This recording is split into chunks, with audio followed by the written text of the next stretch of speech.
சரி, அடுத்த தகவல். கம்பெனிஸை பொறுத்த வரைக்கும் ஒரு கதை இருக்குது. சைனீஸ் பேம்போ ட்ரீ அப்படின்ற ஒரு கதை. ஒரு மூங்கில் மரம் இருக்குது.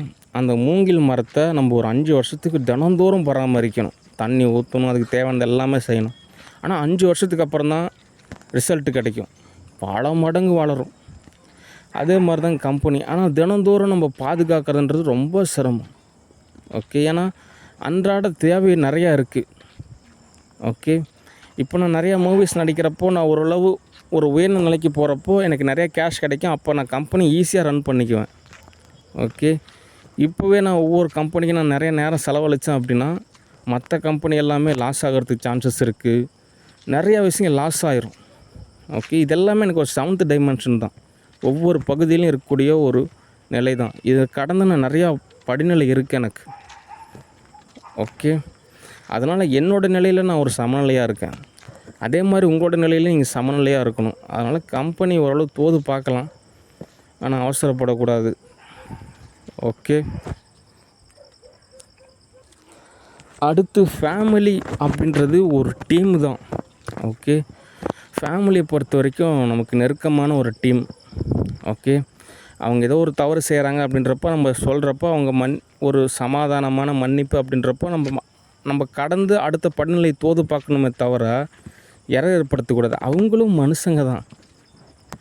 ஓகே, எல்லோரும் அப்படியே யூனிவர்சிட்டி அளவு படிச்சிருக்காங்க.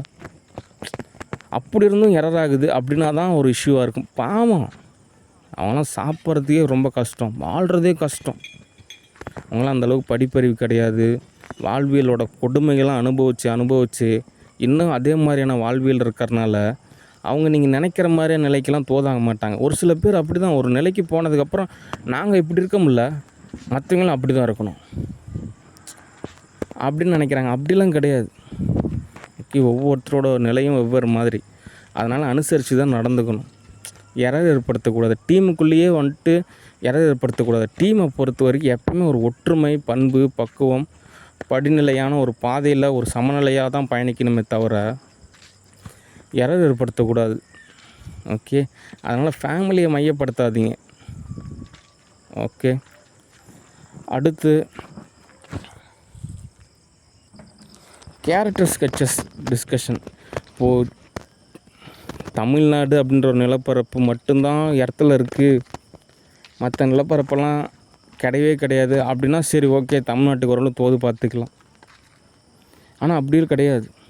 பல மடங்கு வல்லரசான நாடு, பல மடங்கு மேன்மையான நிலவங்கள்லாம் நிறையா பேர் இருக்காங்க.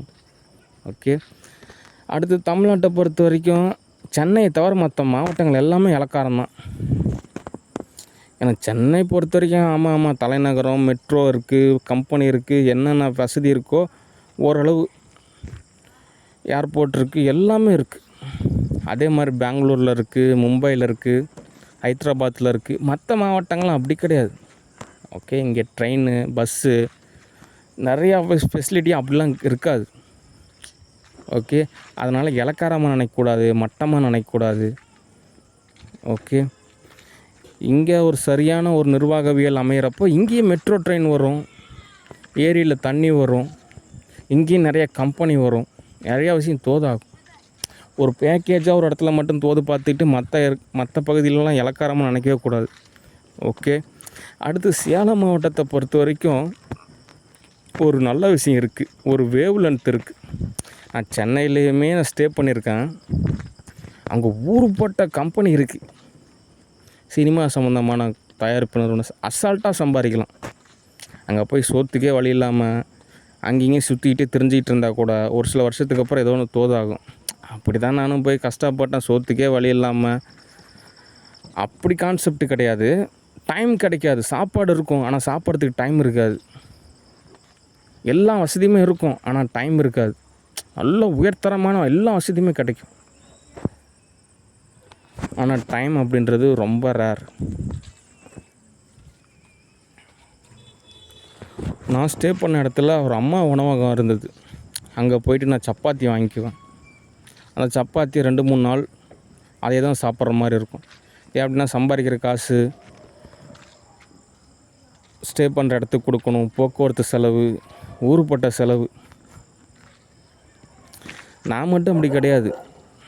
லப்பர் பந்து டைரக்டர் தமிழரசன் பச்சைமுத்து அவரும் அதே மாதிரி தான். நிறையா டைரக்டர்ஸ் அப்படி தான் ரொம்ப வாழ்வியல் ரொம்ப கஷ்டப்பட்டு தான் அவங்க நிலைக்கு வந்திருக்காங்க. ஆனாலுமே இந்த மாடர்ன் தியேட்டர் இந்த சேலத்தில் இருந்த ஒரு அதிர்வு இன்ன வரைக்குமே அருமையாக இருக்குது. நீங்கள்லாம் காசு மட்டும்தான் பார்க்குறீங்களே தவிர உண்மையாலுமே அந்த ஒரு பண்பு நிலை என்னென்னு புரியல. மெட்ராஸில் எல்லாம் வசதி இருக்குங்க, ஆமாம் இருக்குது தான். ஆனால் இங்கே தான் அந்த வேவ் லென்த் இருக்குது. இங்கேருந்து தான் ஆஸ்கார் அவார்டு வாங்குறதுலேருந்து, அனிமேஷன் புக் பண்ணுறதுலேருந்து எல்லாமே சினிமா இண்டஸ்ட்ரீஸ்க்கான ஒரு இடம் அப்படின்னா அது சேலம் மாவட்டம் மட்டும்தான் எனக்கு தெரிஞ்சு. நிறைய இடத்துல புக் பண்ணலாம், ஆனால் இங்கே தான் அந்த ஃப்ரீக்வன்சி இருக்குது. ஓகே, அதனால தான் நான் சேலம் மாவட்டத்தை நேசிக்கிறேன். எவ்வளவோ ரணரணமாக கொடுமை சித்திரவதை, ரணரணமாக சித்திரவதை, ஆனாலுமே இங்கே தான் நம்ம சினிமா இண்டஸ்ட்ரிக்கான ஒரு தோதான ஒரு இடம். அந்த வேவ் லென்த்து, அந்த அதிர்வெண் அப்படின்றலாம் சொல்லுவாங்க, அது இங்கே மட்டும்தான் தோதாகும். இங்கேருந்து மட்டும்தான் நம்ம மூவி புக் பண்ணுறது எல்லாமே தோதாகும். படப்பிடிப்புக்கு எல்லா இடமும் போய்க்கலாம், ஆனாலும் ஒரு சரியான இடம்னு பார்த்திங்கன்னா அது சேலம் மாவட்டம் தான். அதனால தான் நான் ஒரு டைரக்டர் ஆகும்னு நினைக்கிறேன். அதனால் சரியான இடத்துல நான் ஸ்டே பண்ணிகிட்ருக்கேன். ஓகே, அதனால தான் என்னால் நிறையா மூவிஸ் புக் பண்ண முடியுது. நீங்கள் சென்னையிலே ஸ்டே பண்ணாலும் அது தோதாகாது. ஏன்னா அங்கே ஃப்ரீக்வன்சி அந்த மாதிரி கிடையாது. ஏன் நான் மட்டும் கிடையாது, எம்ஜிஆர், கலைஞர், சிவாஜி, மனோரமா, நிறைய ஆர்டிஸ்ட்டு சேலத்துலேருந்து தான் நிறைய இடத்துக்கு போயிருக்காங்க. ஓகே, அதனால் சேலம் மாவட்டம் அப்படின்றது கலைத்துறைக்கு மிகவும் அவசியமான ஒரு இடம். ஓகே, அதனால் கேரக்டர் ஸ்கெட்சஸ் டேமேஜ் பண்ணக்கூடாது. சென்னை வாங்க, உங்களுக்கு முடி என்ன, மறு என்ன, உங்கள் எல்லாத்தையும் ஆல்ட்ரேஷன் பண்ணுறோம், நல்ல விஷயந்தான். ஆனால் அங்கே போனால் நமக்கு ஸ்டோரி, ஸ்க்ரீன் ப்ளே, டைட்டிலு, அந்த எழுத்து இதெல்லாம் தோதாகுமான்னு கேட்டால் கொஞ்சம் சிரமம்தான். இங்கே நமக்கு ஓரளவு வசதி வாய்ப்பு எல்லாம் கிடைக்கிறப்போ இங்கேருந்து எல்லாம் தோது பார்த்துக்கிட்டு அங்கங்கே போய் படப்பிடிப்பு நடக்கிறதுன்றது தான் தோதாகும். ஓகே, சும்மா ஒரு இடத்துல வசதி இருக்குது.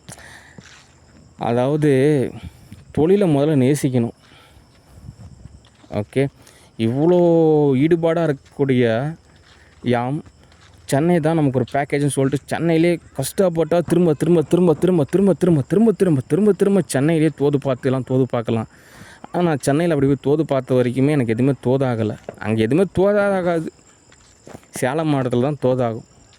ஓகே, அதனால் சினிமா மேலே ஒரு ஈடுபாடு, ஒரு பண்பு அப்படின்னா அது என்னுடைய லொக்கேஷன் தான் கரெக்டு. ஆமாம், இங்கே அப்படியே நக்லைட்ஸ் எல்லாம் இருக்காங்க, தீவிரவாதிகளாக இருக்கிறாங்க, பாவம் யா இங்கே இருக்கவங்களாம். அந்த மாதிரிலாம் நினைக்காதீங்க, ரொம்ப பண்பானவங்க. காசு இருந்தால் போதும், எல்லா இடமுமே சொர்க்கம்தான். ஓகே, அதனால் கேரக்டர் ஸ்கெட்சஸாக டேமேஜ் பண்ணக்கூடாது. ஊருப்பட்ட டேமேஜ். ரியாலிட்டியாக ஒரு கிக் பாக்ஸிங் ஃபைட் அப்படின்னா கூட நம்ம ஈஸியாக கன்சல்ட் பண்ணிட்டு ஜெயிச்சிடலாம். சும்மா எங்கெங்கேயோ மேஜிக்கை பயன்படுத்தி ஏதோ வகையில் துன்புறுத்துறன்றது சரி கிடையாது. ஓகே,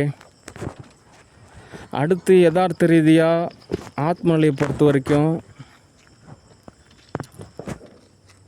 என்னோடய நிலை எப்படி இருக்குது அப்படின்னா, ஒரு மூவி புக் பண்ணிட்டாரு, இவ்வளோ சம்பாரிச்சிட்டாரு, அவ்வளோதான் அப்படின்னு நினைக்கிறீங்க. அப்படிலாம் கிடையாது.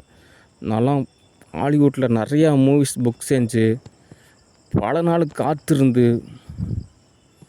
அதுக்கப்புறம் இப்போ இருக்கக்கூடிய வருடங்களெல்லாம் கடந்து இன்னொரு 1000, 4000, 5000, 10,000, 1,00,000 அப்படின்ற மாதிரி வருஷத்தை கடந்து ஒரு மூவி புக் பண்ணால் எப்படி இருக்கும்? அந்த காலகட்டத்தில் எப்படி மூவிஸ் இருக்கும்? அப்போல்லாம் அந்த மாதிரி ஆர்டிஸ்ட்லாம் இருக்க மாட்டாங்க, எல்லாமே டெக்னாலஜியாக தான் இருக்கும். மேக்ஸிமம் எல்லாமே பார்த்திங்கன்னா 3D சினிமாவாக தான் இருக்கும். அதுக்கப்புறம் 4D, 5D, 6D எல்லாம் ஒவ்வொரு பேர் அவங்க வீட்லேயே தேட்டர் கட்ட ஆரம்பிச்சிருவாங்க. டெக்னாலஜிலாம் வேறு லெவலில் இருக்கும். அப்போல்லாம் நம்ம இருக்கக்கூடிய திரைப்படம் எல்லாமே தோதாகாது. ஓகே, இது இன்னும் உங்களுக்கு புரிகிற மாதிரி சொல்லணும் அப்படின்னா, அது ஒரு உதாரணத்துக்காக தான் சொல்கிறேன். ஒரு பாலைவனத்தில்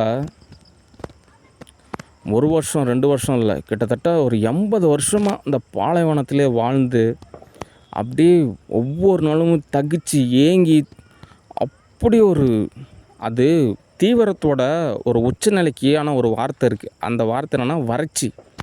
ஓகே, அந்தளவுக்கு நான் வறட்சியில் இருக்கிற மாதிரி இருக்கேன். ஓகே, உங்களுக்கு தான் அதெல்லாம் இப்படி ஒரு திகைப்பு ஏற்படுத்துகிற மாதிரி இருக்கும். ஆனால் ரொம்ப கடந்து போயிட்டேன். நிறையா விஷயத்தை கடந்து போனதுனால எனக்கு தீவிரத்தோட நிலையில் அவ்வளோ வறட்சியில் இருக்கேன் நான். அது இப்போ இருக்கக்கூடிய நிலையில் சம்பாதிக்கிறாரு, எல்லாம் தூதாகிறான், ரொம்ப செழுமையாக இருக்கார் அப்படின்னு நினைக்கிறீங்க. அப்படி கிடையாது. ஆத்ம நிலையை பொறுத்த வரைக்கும் ரொம்ப வறட்சியில் இருக்கேன். இன்னும் எனக்கு தேவைப்படுது. ஓகே, இந்த வேவ் லென்த்துக்கு ஆக்டர் ரஜினிகாந்த் அவர் கூட நானும் ரொம்ப தகிக்கிறேன். கேமரா ஆன் பண்ணுங்க, நான் நடிக்கிறேன், நான் துடிக்கிறேன் அப்படிலாம் நினைக்கிறாரு. ஒரு சில நேரத்தில் அவருக்கு அப்படி தோதாகிற மாதிரி இருக்குது. ஆனால் அவர் பிஸ்னஸாக நினைக்க மாட்டேங்கிறார். ஒரு சக இயக்குநர்களுக்கு ஏதாவது ஒன்று தோது செஞ்சு கொடுக்கணும், அது ஒரு டீமை அனுசரிக்கணும், ஆர்கனைசேஷன் செய்யணும். அது அவங்களுக்கு புரிய மாட்டேது. ஒரு சில திரைப்படம் எடுத்ததுக்கப்புறம் லாஸ் ஆயிடுச்சு, ஒரு சில தொகை லாஸ் ஆனதுனால எல்லாமே அப்படி தான் இருக்கும். யாராவது ஒருத்தர் நமக்கு தோது செஞ்சு கொடுக்கட்டும், நம்ம ஓரளவு சௌரியமாக இருந்துக்கலாம்னு நினைக்கிறனால தான் இவ்வளோ பிரச்சனையுமே. அவங்க ஏதாவது சம்பாதிக்கிறதுல பாதி போட்டுங்க, நான் ஓரளவு சம்பாரிச்சிட்டேன், பாதி கிடச்சா போதும், அதுக்கப்புறம் ஓரளவு தோது பார்த்துக்கலாம்னு நினச்சாங்கன்னா எந்த இடமும் ஏற்படாது. அவங்க என்ன நினைக்கிறாங்கன்னா, ஒரு தொழில் செய்கிற மாதிரி, ஓகே, ஒரு சாம்ராஜ்யத்தை அமைக்கிற மாதிரி நம்ம இருக்கோம், நமக்கு குழந்தைங்க இருக்காங்க, அதுக்கப்புறம் நம்ம பேர பிள்ளைங்க இருக்காங்க, பேர பிள்ளைங்களுக்கும் அவங்க பேர பிள்ளைங்களுக்கும் இப்போவே சொத்து சேர்த்து வச்சிடணும்.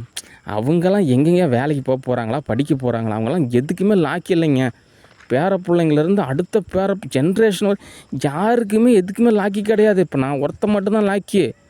இப்போ நான் சம்பாரிச்சா தான் உண்டு, அவங்களாம் பிச்சை தான் எடுக்க போகிறாங்க. அதனால தான் நான் அவ்வளோ தகிக்கிறேன் அப்படின்னு அவர் சொல்கிறது தான் தவறு. ஒரு சரியான விதத்தில் ஒரு கல்வி, ஒரு சூழ்நிலையை அமைச்சு கொடுத்தா அவங்க உங்களோட பல மடங்கு சரியான வகையில் சம்பாதிப்பாங்க. சினிமாவிலே தான் சம்பாதிக்கணும்னு கிடையாது. அது இலக்காரமாக நினைக்கக்கூடாது. நம்ம தான் உயர்வு, மற்றவங்களாம் தாழ்வு அப்படின்னு நினைக்கக்கூடாது. ஓகே, அதனால் இந்த சென்னை, அதுக்கப்புறம் இந்த பெங்களூரு எல்லாமே பார்த்திங்கன்னா எனக்கெல்லாம் அப்படி இப்படிலாம் கிடையாது. ஏன் அமெரிக்கா கூட அப்படி தான், எனக்கு அப்படி இப்படிலாம் கிடையாது. இன்னும் நான் ஒரு வறட்சியில் தான் இருக்கேன். எப்படியாவது நான் ஒரு துளியாவது செழிப்பாகும்னு நினைக்கிறேன். ஓகே, அடுத்து அந்த ஒரு வறட்சியான ஒரு பதத்தில் டைரக்டர் ராஜமௌலி அவருக்கு அந்த ஆத்மநிலை இருக்குது. என்ன ஒரு பக்கம், என்ன ஒரு பண்பு, என்ன ஒரு தொலைநோக்கான ஒரு சிந்தனை, என்ன ஒரு கான்செப்ட்டு. நிறையா டைரக்டர்ஸ்லாம் இருக்காங்க, அவங்க எல்லாருக்கும் ஒரு பாராட்டு. ஆனால் இருந்தாலும் ஒரு சில டைரக்டரோட பேர் மட்டும் நான் சொல்லலாம்னு நினைக்கிறேன். ஓகே, அவங்களாம் என்ன ஓரளவு இன்ஸ்பயர் பண்ணாங்க. நிறையா பேர் இருக்காங்க, இருந்தாலும் ஒரு பாராட்டு. ஓகே, ராஜமௌலி, அதுக்கப்புறம் திருவிக்ரம் சீனிவாஸ் அவர், அதுக்கப்புறம் ரிட்லி ஸ்காட்டு, இவங்க எல்லாமே தரத்துலேயும் தரம். ஓகே, அவங்களோட டைமென்ஷனில், அவங்களோட ஆத்ம நிலையில், அவங்களோட நிலைக்கு எந்த அளவுக்கு முயற்சி செய்ய முடியுமோ அந்த அளவுக்கு முயற்சி செஞ்சு ஓரளவு எனக்கு இதெல்லாம் தோத அமைச்சு கொடுக்குறாங்க. ஓகே, இந்த மாதிரி நபர்கள் தான் எனக்கு ஒரு மோட்டிவேஷனாக இருக்காங்க. அவங்களுக்காகவாவது நான் ஒரு மூவி புக் பண்ணுறேன். ஏன்னா ரியாலிட்டியாக நம்ம கேஷ் கொடுக்குறதுன்றது ரொம்ப சிரமம், எனக்கு இடத்தோட கால்குலேஷன் நிலையில். அதனால் ஒரு மூவியாக நம்ம புக் செஞ்சு அதுக்கப்புறம் அந்த படப்பிடிப்பு எடுத்து அதுக்கப்புறம் ஒரு கேஷ் கொடுத்து இப்படி தான் நம்ம கன்வெர்ட் ஆகி தான் நிறையா விஷயத்த பெனிஃபிட்ஸ் அப்படின்றது. இங்கே டைரெக்டாக எந்த பெனிஃபிட்ஸும் நமக்கு கிடைக்கிறது ரொம்ப சிரமம். ஓகே.